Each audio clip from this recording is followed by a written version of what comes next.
dengan tanah suci atau dua tanah yang suci dan mulia. Makanya Al-Haramain itu tujuannya adalah yakni mana tanah suci kita yang kedua mana? Yang pertama di Makkah, yakni Makkah Al-Mukarramah, dan kemudian di Madinah, Madinatun Nabawi, yakni di Madinah, di Masjidil Haram dan di Masjid Nabawi. Maka namanya Haramain. Insya Allah jamaah Masjid Al-Haramain yang hadir di sini juga, insya Allah Allah berikan rezeki untuk kemudian berangkat ke Haramain, ke tanah suci. Amin amin Allahumma amin. Dan saya hormati Ustadz Harir Saifu selaku Direktur Lesnas Yatim Mandiri, yang saya hormati pula Bapak Ibu jamaah dan penghuni perumahan apa ini? Pelita Indah. Saya baru pertama nih ke sini. Niki wau kula tingali jan iki masjid endi tengah tengok. Kita Google Maps salah niki. Nah, ternyata dari situ, wah, sampai sini juga ternyata ada pintunya. Semoga jamaah semuanya dan juga penghuni perumahan selalu diberkahi oleh Allah Subhanahu wa taala dan diridhoi selama dan sepanjang hidupnya sampai nanti akhir hayat kita. Amin amin Allahumma amin. Jamaah rahimani wa rahimakumullah. Alhamdulillah pagi hari ini kita bisa menghirup udara segar. Kita juga ini sebenarnya juga ramai juga. Nah, di jalan itu juga sangat ramai gitu. Pasar nih. Nomor CFD nomor. Kita di sini juga meramaikan kebaikan-kebaikan yang sejatinya terkadang kebaikan ini itu tertunda. Tertunda dengan apa yang kita lakukan egosentrisnya kita terhadap dunia. Kenapa? Karena ternyata kebaikan-kebaikan itu kebanyakan dari kita, kebaikan-kebaikan itu adalah kebaikan-kebaikan yang sejatinya lama diingat-ingat, lama didiskusikan, tapi kemudian ternyata merealisasikannya itu cukup panjang. Tapi kalau kita terkadang terhadap dosa atau maksiat, itu lebih cepat melakukannya. Kenapa? Karena segala maksiat dan dosa itu enak dipandang mata. Tapi jelas yang namanya dosa dan maksiat itu enak dipandang mata, kadang dirasakan enak, tapi ternyata itu membuat kita terjerumus ke dalam api neraka. Nah, itulah makanya kita perlu juga seperti ini, yakni bermuajahah, bertemu dengan yang lainnya, kemudian ada taujih, ada tausiah, untuk mengembalikan jiwa-jiwa kita ini yang sakit. Maka ada dua jiwa, yakni ada namanya kolbun salim, ada yang namanya kolbun marid. Kolbun salim adalah kolbun hati yang selamat. Yang kedua adalah kolbun marid, yakni hati yang sakit. Kalau kita hatinya sakit, biasanya kebanyakan dari kita perginya ya ke masjid, berdoa, begitu oke? Tapi kalau kolbun salim, dalam kondisi kita hatinya nyaman, biasanya kita itu meninggalkan Allah Subhanahu wa taala. Nah, ini untuk meretes diri kita sehingga ahad pagi ini benar-benar bisa bermanfaat bagi hati kita. Kenapa? Karena besok hari Senin, jadi kan sudah kerja gitu.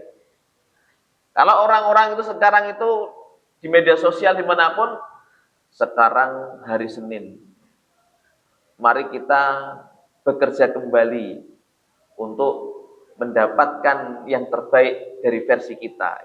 Karena hari Senin itu kadang jadi hal yang kita males kan. Sudah mau habis libur, hari Sabtu, Ahadnya libur, masuk hari Senin jadi malas bekerja. Tapi hari ini kita tidak.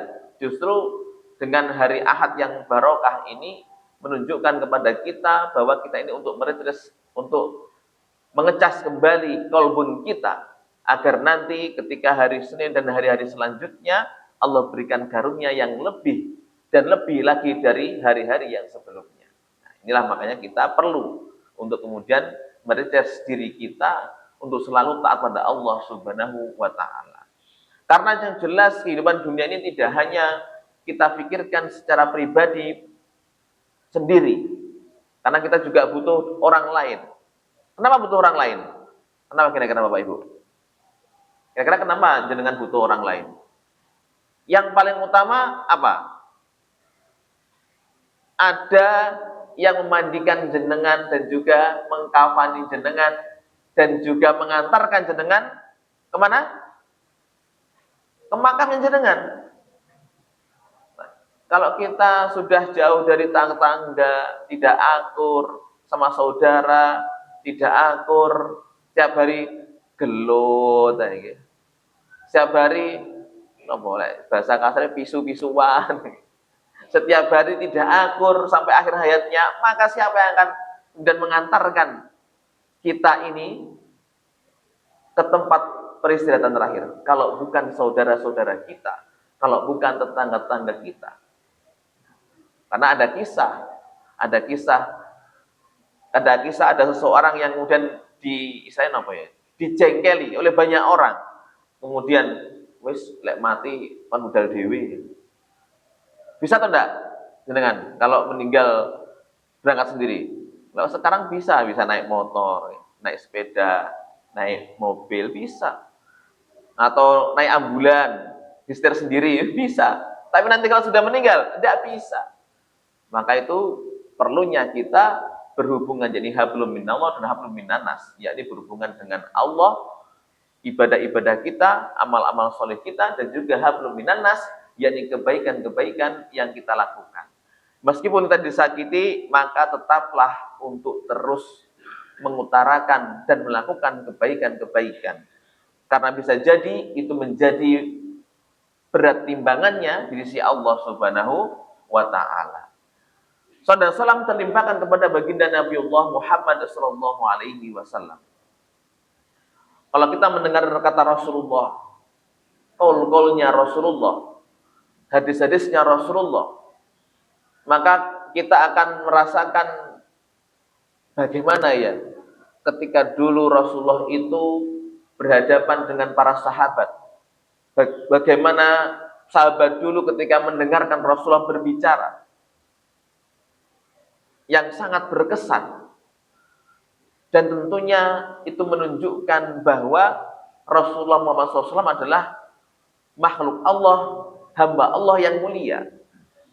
Karena setiap kata-katanya Rasulullah itu diingat-ingat oleh para sahabat, termasuk para istri-istrinya. Istri-istrinya, berapa istri Rasulullah? Kalau dalam hadis dikatakan jumlahnya, totalnya 9. Yang saat ini 9 kuat mboten. Kekatahan nih, setunggalnya nggak repot, Iya bapak-bapak.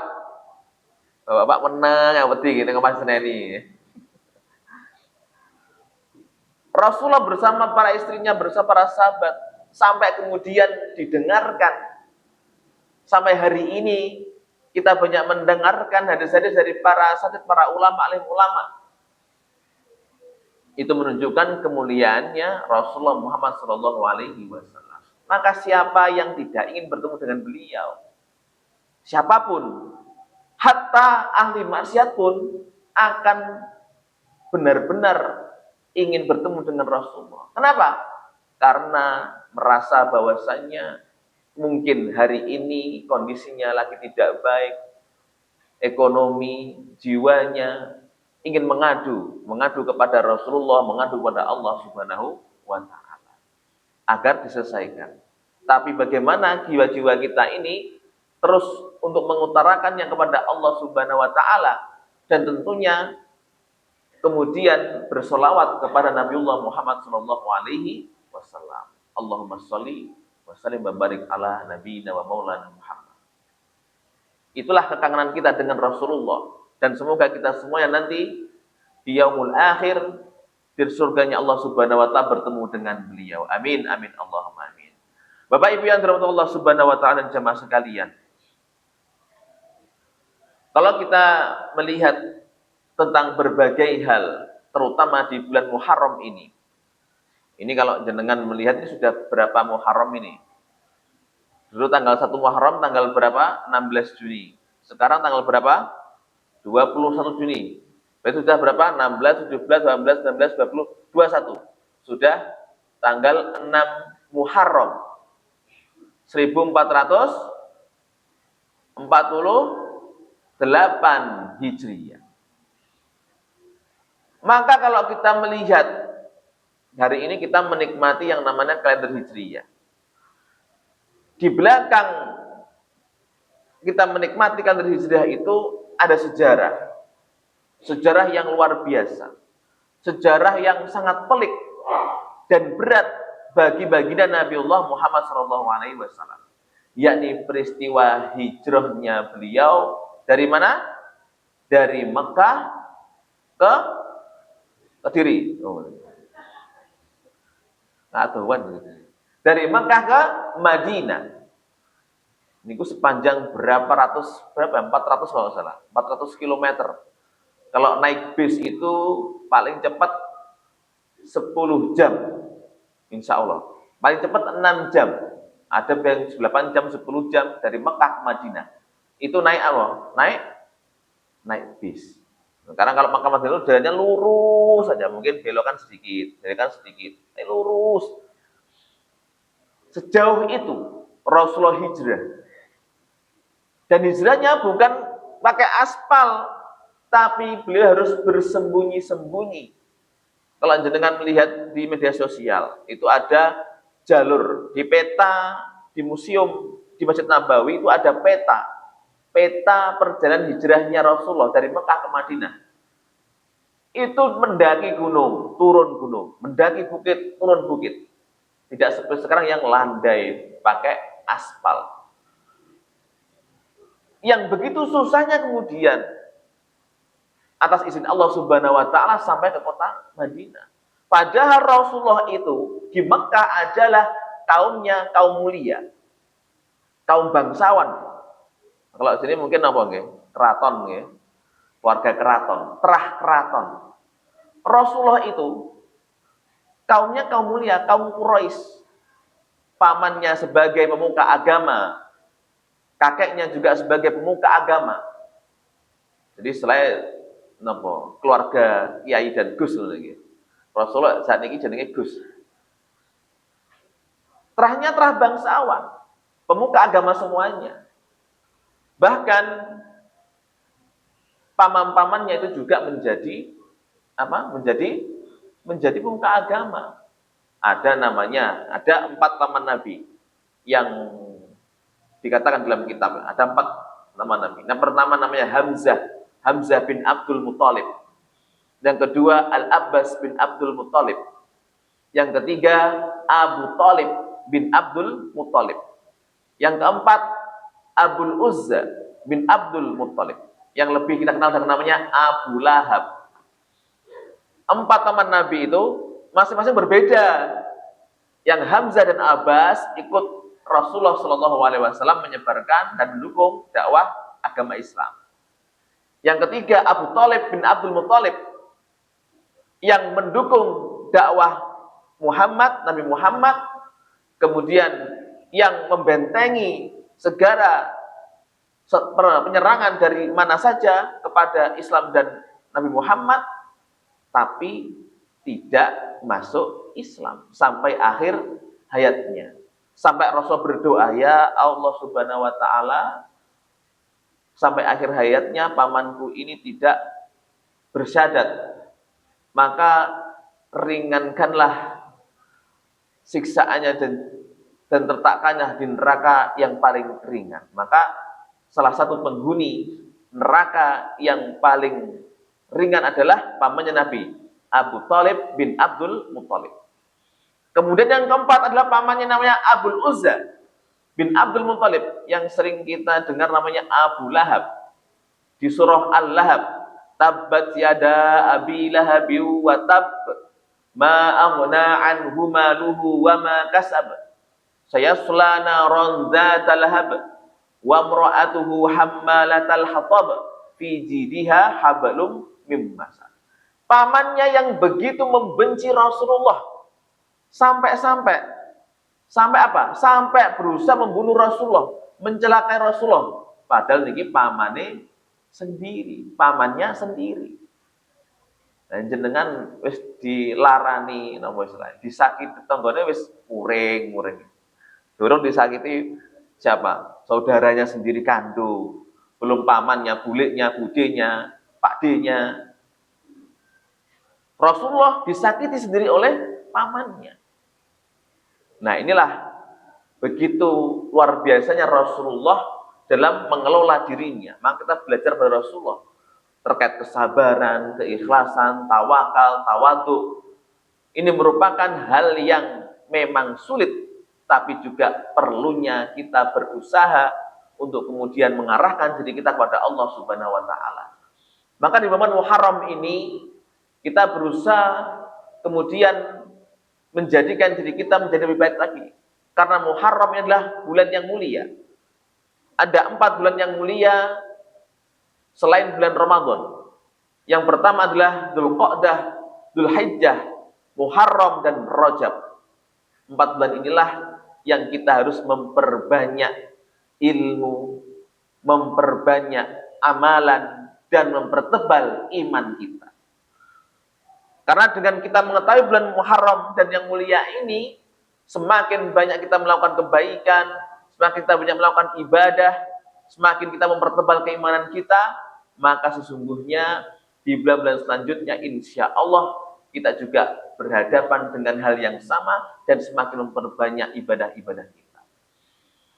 Maka jamaah sekalian, kalau kita kemudian merasakan futur, kaslan, ini bahasa Arab kaslan, malas, futur dalam kondisi drop, maka maksimalkan momen Muharram ini sebagai pembangkit diri kita agar nantinya bisa melakukan hal-hal baik, bisa melakukan ibadah-ibadah dengan tenang.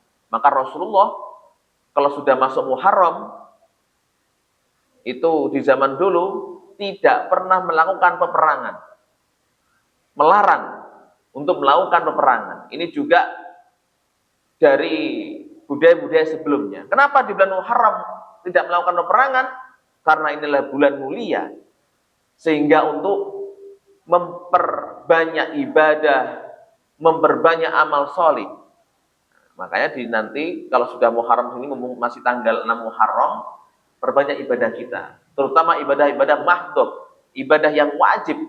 Yang wajib dulu dahulukan baru kemudian yang sunnah. Jangan dibalik. Kadang kita ini semangat yang sunnah wajibnya ketinggalan. Sholat malam jam 2 tangi, Allahu Akbar. Terus tidur, nah subuhnya kelewatan. Ada juga orang yang semangat sholat duha, tapi subuhnya belas, duhur belas, maghrib juga kadang-kadang. Ada. Mereka mengatasnamakan ingin rezekinya lancar. Loh, sing wajib aja nggak dikerjakan, gimana mau rezekinya lancar? Itu ada banyak orang yang seperti itu. Maka kita apakah menjadi bagian seperti itu? Na'udzubillah, summa na'udzubillah. Semua kita terhindar dari hal-hal yang mencederai diri kita. Karena apa? Karena akibat-akibat kita ini tidak melakukan ibadah dan juga kebaikan. Maka utamakan yang wajib dulu, baru kemudian lakukan yang sunnah-sunnah. Seperti halnya memperbanyak sholat malam, sholat duha, kemudian puasa. Nanti di bulan Muharram ini kita ada puasa, namanya puasa Tasu'a dan puasa Asyura.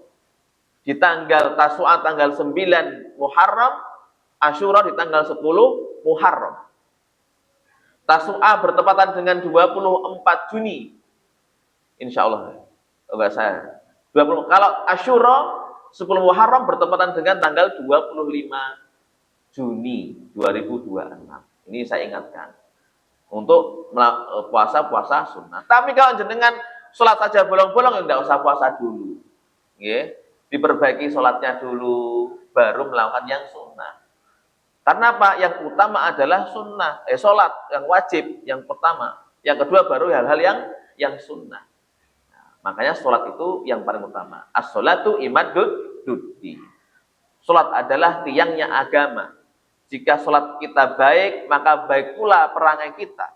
Maka baik pula hubungan kita dengan Allah dan Rasulnya, termasuk dengan manusia. Maka perbaiki sholat dulu, baru mengerjakan yang sunnah-sunnah. Jamaah rahimani wa rahimakumullah.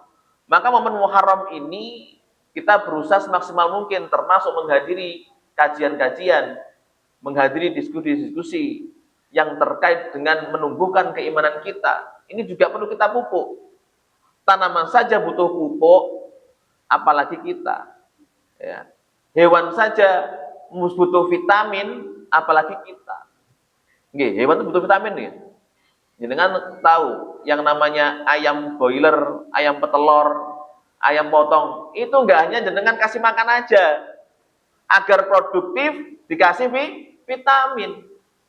Begitu juga tumbuhan. Jenengan di depan rumah jenengan. Di depan rumah jenengan ada tanaman. Kira-kira jenengan nyirami setiap hari, apakah tumbuh dengan baik dan dengan bagus? Tidak. Jenengan harus biar indah dipotong daunnya, rantingnya. Nah, itulah yang namanya kita harus merawatnya dengan sebaik-baiknya, termasuk iman kita dan hati kita juga harus dirawat. Dengan apa? Ya tadi, dengan ibadah, dengan amal soleh, dengan amal baik, dengan menuntut ilmu, tolabul ilm, menuntut ilmu. Maka kita butuh yang namanya merawat hati dan jiwa kita agar apa? Agar tetap konsisten dan istiqomah, yakni di jalan Allah Subhanahu wa ta'ala. Nah, itulah makanya kita butuh hal-hal yang demikian. Maka kemudian dalam kitab Durratun Nasihin dikatakan bahwa Syekh Utsman dikatakan bahwasanya di dalam kitab itu bahwa ada 4 hal.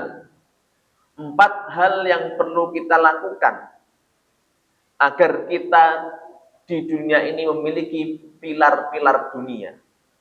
Agar di dunia ini kita memiliki yang namanya keteguhan jiwa. Yang pertama adalah bagaimana diri kita ini, yakni dengan ilmunya para ulama. Dengan apa? Ilmunya para ulama. Bil ilmi ulama'i, yakni dengan ilmu para ulama. Jamaah rahimani wa rahimakumullah. Kalau kita melihat ya hari ini, jadi ulama-ulama kita itu ya ngapunten gitu. Banyak sekali di media sosial itu justru ulama-ulama kita ini ternodai ya. Ternodai dengan contoh ulama ini silang gitu kan.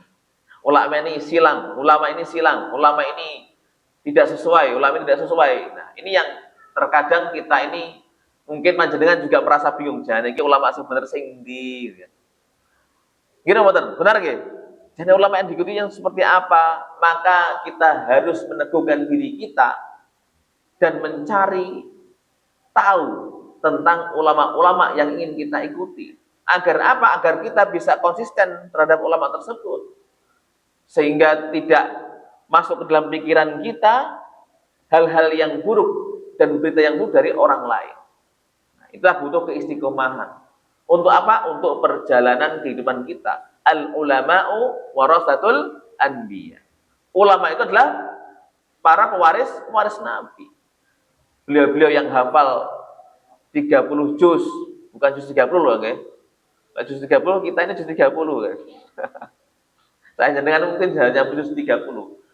Ulama itu hafal 30 juz plus tafsir-tafsirnya.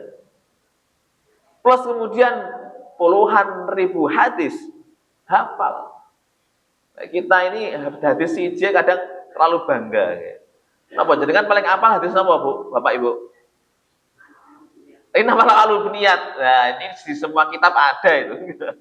Ini amal biniat. Semua tergantung niatnya. Semua hafal itu.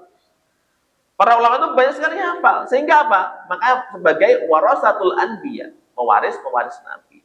Maka di Muharram ini marilah kita berusaha untuk terus teguh dalam pendirian kita dan mengikut para alim ulama. Sehingga kita bisa menunjukkan pada Allah Subhanahu wa taala bahwa inilah jalan yang terbaik buatku dan inilah jalan menuju Allah Subhanahu wa taala. Kemudian yang kedua adalah 4 pilar di dalam kitab Durratun Nasihin, yakni adalah bagaimana adilnya pemerintah. Wasani bi adlil umara, yakni adilnya pemerintah. Nah, ini termasuk anak-anak kita ini harus dididik agar menjadi pemimpin-pemimpin yang adil. Nanti anak-anak kita ini jangan sampai kemudian mereka menjadi koruptor-koruptor baru. Nggih. Wis koruptor nanti koruptor 1 miliar sehari lah ya banyak nggih. Maka di bulan Muharram ini kita harus menunjukkan kepada dunia dan kepada Allah Subhanahu wa taala bahwa anak saya ini akan menjadi kader bangsa dan kader umat Islam yang selalu menegakkan amar ma'ruf nahi munkar. Dengan apa? Dengan mendidik sebaik-baiknya, dengan pendidikan yang terbaik. Jadi anak cucu kita harus benar-benar mengalami pendidikan yang terbaik, terutama kaitannya dengan pendidikan ulumuddin, yakni pendidikan agama anak-anak kita. Jangan ditinggalkan pendidikan agama, tidak boleh. Karena pendidikan agama itu fardu ain, wajib. Contoh, cara sholat. Kita kan harus tahu cara sholat. Contoh, cara wudhu yang benar. Kita juga harus tahu. Contoh, bagaimana zakat, infak, sedekah, dan ilmu-ilmu yang kita lakukan setiap hari. Itu harus tahu, anak-anak kita juga harus tahu. Karena jelas di banyak kitab para ulama itu yang bab pertama mesti babnya toharoh. Kenapa? Karena saking pentingnya yang mana kesucian. Nah, itulah makanya kita juga harus benar-benar mengetahui hal itu, termasuk mendidik anak-anak kita. Jika nggak bisa didik, maka masukkanlah ke madrasah-madrasah yang mendidiknya. Kemudian juga masukkanlah ke pesantren agar dididik dengan baik. Intinya kita harus bisa mendidik anak-anak kita agar menjadi hamba Allah yang beriman dan juga adil sebagai pemimpin. Entah nanti jadi ketua RT, ketua RW, jadi lurah, camat, bupati, gubernur, presiden. Maka yang dia tonjolkan adalah keimanannya kepada Allah Subhanahu wa ta'ala. Itu yang paling penting. Jangan sampai dia meninggalkan keimanan. Kalau saking meninggalkan keimanan, ya jelas nanti memang dapat uang banyak. Contohnya 1 miliar 1 hari. Dengan pengen? Pengen? Kalau nggak pengen ya. Padahal kok penak kerja 1 miliar sedina nggih.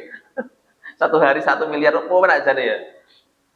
Dibayangkan 1 miliar sehari aku ketoke bisa membeli napa? Bisa membeli Gor Jayabaya. Bisa membeli Kediri Mall. Bisa membeli, wah tak tuku kabeh pokoke. Pemkot tak tuku ya nih. Nah, jamaah rahimani wa rahimakumullah. Kemudian yang ketiga adalah yakni kedermawanannya orang-orang yang kaya. Apa? Kedermawanannya orang-orang yang kaya. Yakni bisa khawatul agniya. Yakni kedermawanan orang-orang kaya. Kita ini ya, Kota Kediri orang kaya banyak nih. Ya alhamdulillah saya kenal beberapa orang kaya-kaya, tapi ditimbun uangnya nih. Rekeningnya 2 miliar, 3, 4 miliar, 5 miliar, dibiarkan nganggur. Padahal kalau kita mengutamakan infak sedekah, contoh ke Masjid Al Haramain. Coba lagi, Mbak Finanda, ayo Mbak Finanda. Ke Masjid Al Haramain. Ketika masjid itu dimakmurkan dengan dana-dana dari para agniya, loh, jenengan pasti nggak bingung buat kajian, nggak bingung buat santunan, nggak bingung. Kemudian membuat program masjid juga nggak bingung, untuk meramaikan masjid nggak bingung. Nanti tambah lagi yang di luar pindah ke sini jadi UMKM masjid dan lain sebagainya. Tujuannya apa? Memakmurkan masjid, memakmurkan agar dakwah Islam ini semakin kuat, yakni dengan harta-harta dari para agniya, dari para orang-orang yang mampu, orang-orang kaya. Makanya Islam itu adil. Kenapa adil? Coba gitu. Ada orang yang kaya, ada orang yang Napa istilahnya? Tengah-tengah nih, tengah-tengah itu apa? Apa? Ya setengah-tengah lah. Ada yang miskin. Kenapa kira-kira Allah menciptakan hal demikian? Kok enggak semua manusia Allah takdirkan kaya semua? Tidak, kemudian tidak Allah takdirkan miskin semua. Ada orang yang bekerja 25 jam, tapi tetap miskin. Tapi ada orang yang bekerja hanya 1 jam, 1 miliar satu hari. Contohnya. Ada orang yang kerjanya 3 jam, tapi menghasilkan uang yang banyak. Kenapa?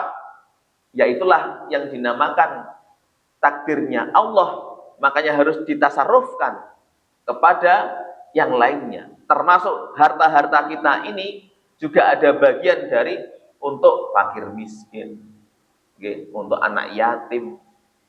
Agar apa? Agar semua sistem perekonomian itu bisa lancar. Yang miskin bisa makan, yang kaya juga sama makan. Yang miskin bisa belanja, yang kaya juga bisa belanja. Nah inilah yang kemudian sebenarnya Allah sudah urus semuanya, catat semua di dalam Al-Quran. Tapi kita ini nggak mau mendengarkan Allah, justru jauh dari Allah. Segala harta dimakan sendiri, sampai wah gak karu-karuan. Kemudian ketika harta hilang bingung. Padahal semuanya adalah kuncinya adalah Allah Subhanahu wa Ta'ala. Dan yang terakhir adalah 4 pilar di masyarakat di dalam dunia ini, kalau kita ingin selamat dunia akhirat, yakni adalah doanya orang-orang fakir.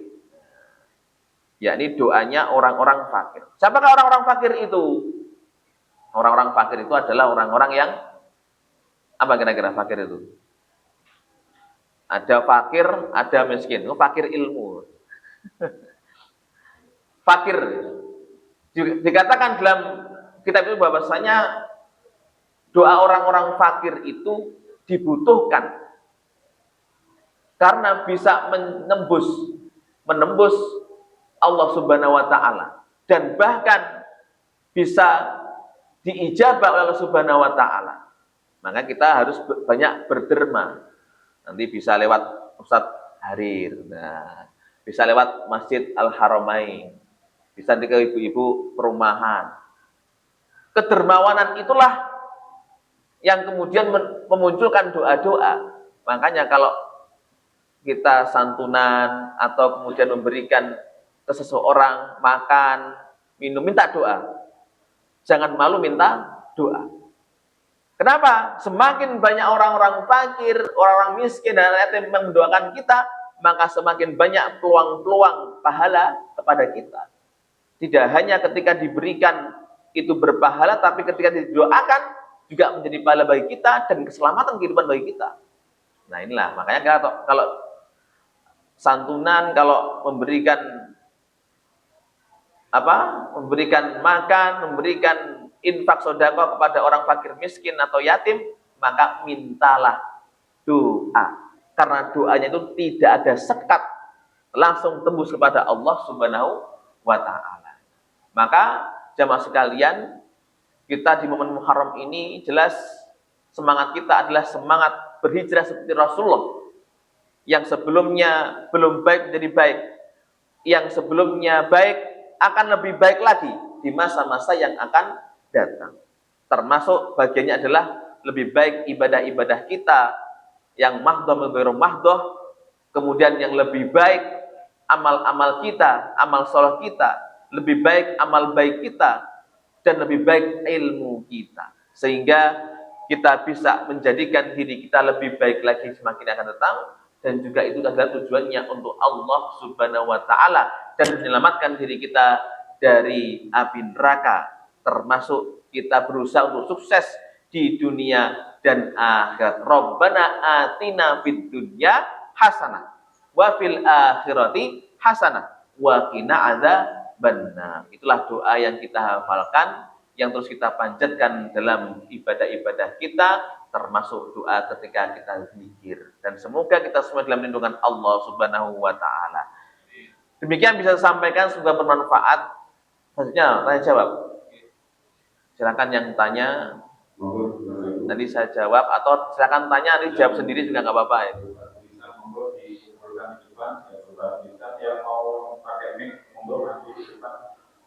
ada mik. Monggo bapak, ibu-ibu, monggo Pak Di, ini wonten mik. Monggo ya tulisan monggo di bawah depan atau yang langsung pakai mic. Monggo niku.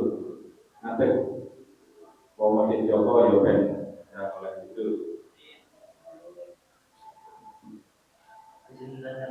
Yes. Jadi kan disampaikan kita dianjurkan memperbanyak amal terutama di bulan Ramadan. Terus salah satu amal yang paling umum itu kita memperbanyak membaca Al-Quran ataupun zikir. Nah, di antara memperbanyak membaca Al-Quran ataupun memperbanyak zikir, itu mana amal yang paling utama untuk kita beramal atau mengerjakan diri kita? Yang lebih utama yang mana gitu? Sekian terima kasih. Oke. Antara membaca Quran, zikir.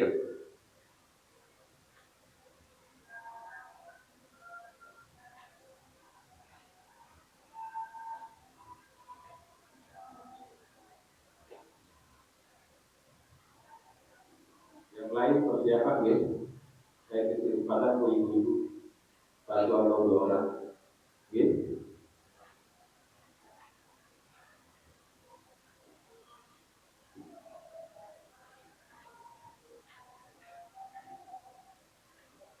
Atau masih ada lagi?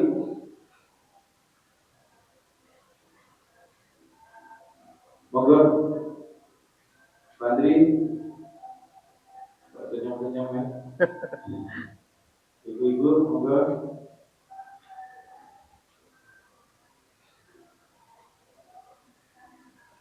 Bu Adi, oke macam TV. Bu Arif, Bu Jadra, Bu Juli, tidak diabsen tuh kan? Monggo, atau tulisannya dikumpulkan kalau singkat.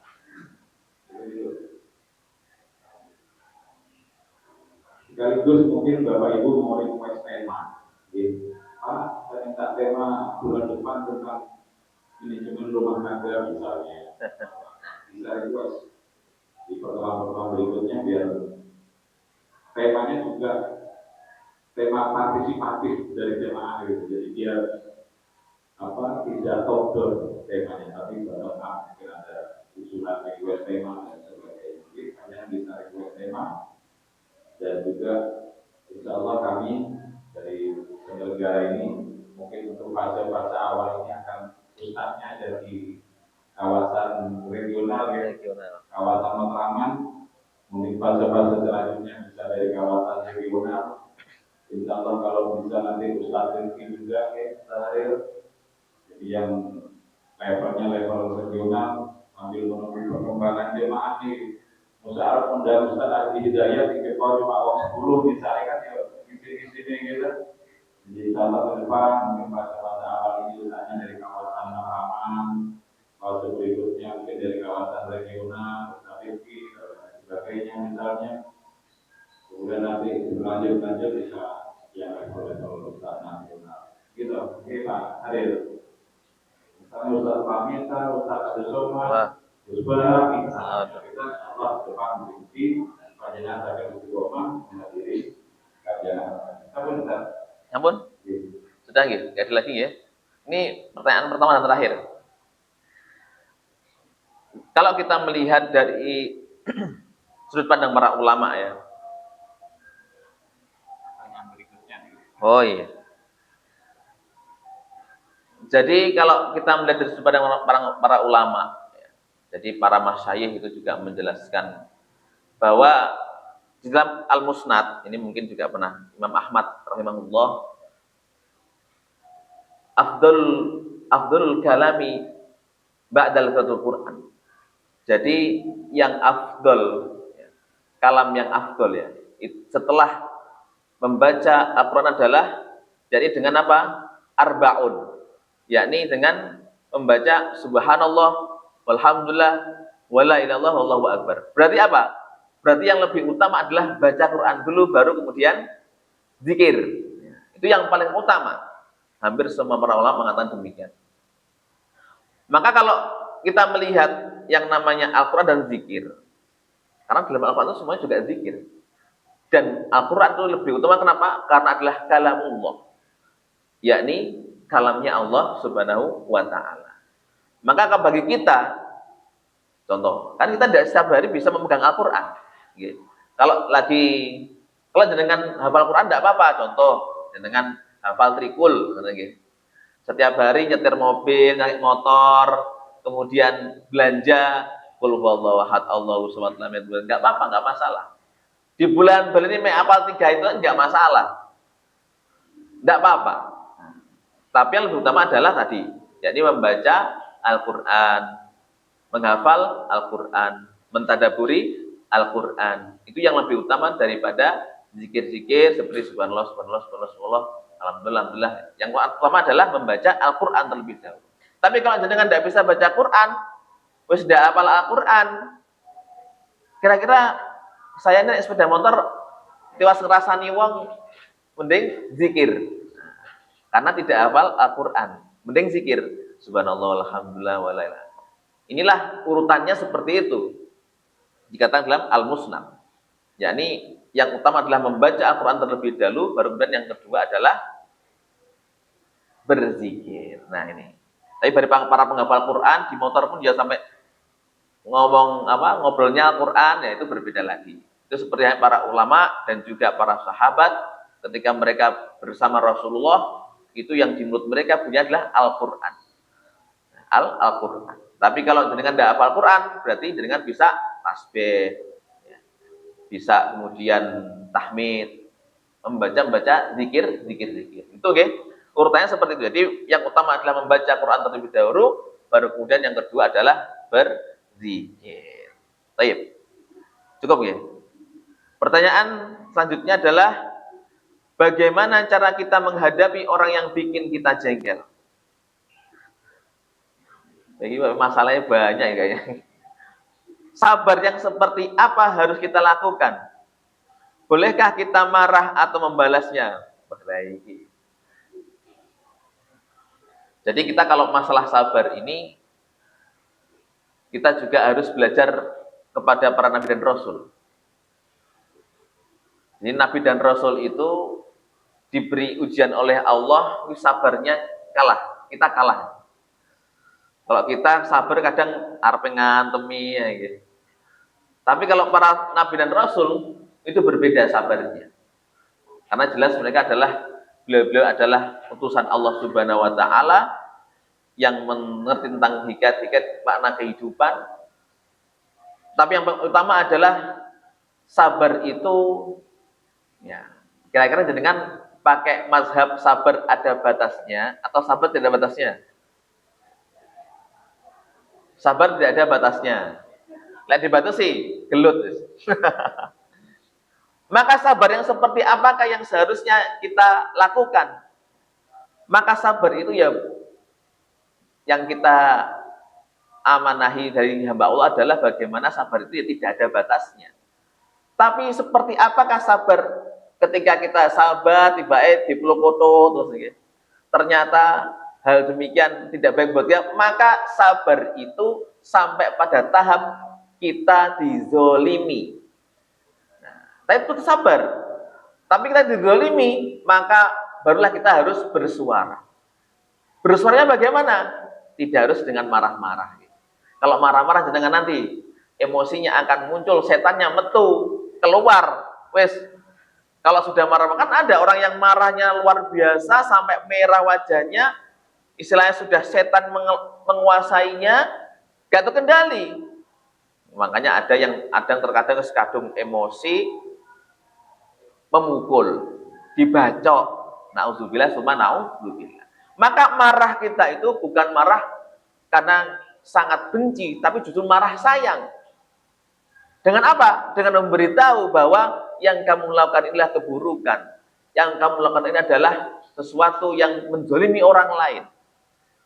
Nah, marahnya seperti itu, gitu. Seperti halnya dulu Rasulullah marah pada para sahabat ketika perang Uhud. Bayangkan Rasul dikhianati oleh para sahabat.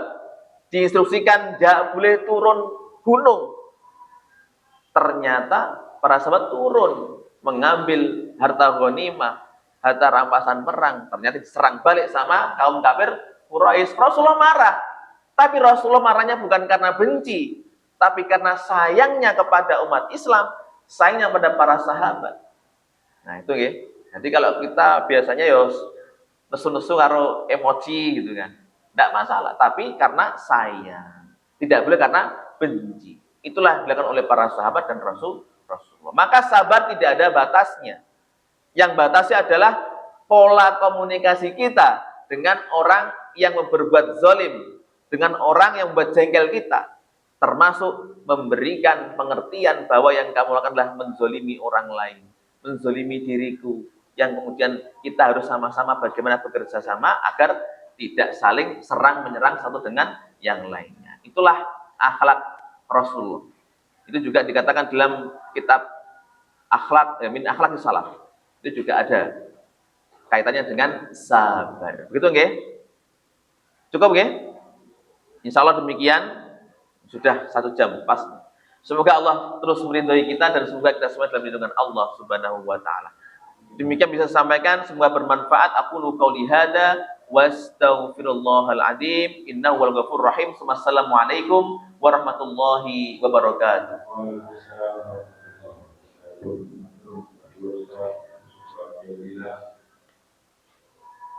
Acara selanjutnya adalah anak yatim